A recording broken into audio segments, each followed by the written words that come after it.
మనిషి దేని దగ్గరైనా బేరసారాలాడుతాడండి. అంటే వస్తువుకున్న బేరసారాలాడడం మాత్రం కంపల్సరీ చేస్తాడు.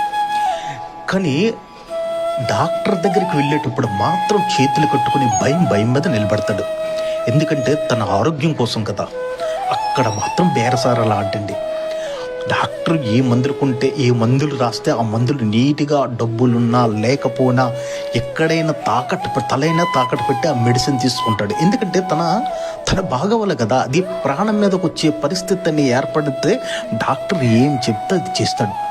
కానీ మెడిసిన్లో ఎంత మాఫియా ఉందని నాకు మొన్న తెలిసిందండి. అంటే మెడిసిన్ అనేది ఎంత మాఫియా, అంటే ఎంత దారుణంగా మెడిసిన్లో దోచుకోవచ్చు అనేది నాకు అర్థం అవ్వలే. ఇప్పుడు తెలిసిన తర్వాత నా అన్వేషణ మొదలు పెట్టడం స్టార్ట్ చేశాను. నెక్స్ట్ వీడియోలో మీకోసం అంటే ఏ మెడిసిన్ ఎంత ధర, ఇప్పుడు మనకి ఆర్ఎంపీ డాక్టర్స్ కొంతమంది పేషెంట్లకు తెస్తుంటారు. అంటే ఈ మెడిసిన్ మీద ఎంఆర్పి ఎంత ఉంది, తనకెంత లభిస్తుంది, అది ఏం మెడిసిన్ అనేది మీకు మొత్తం వివరంగా చెప్తాను. చూస్తూనే ఉండండి మా నేటి ప్రపంచం. ఇట్లు మీ ధనంజయ్.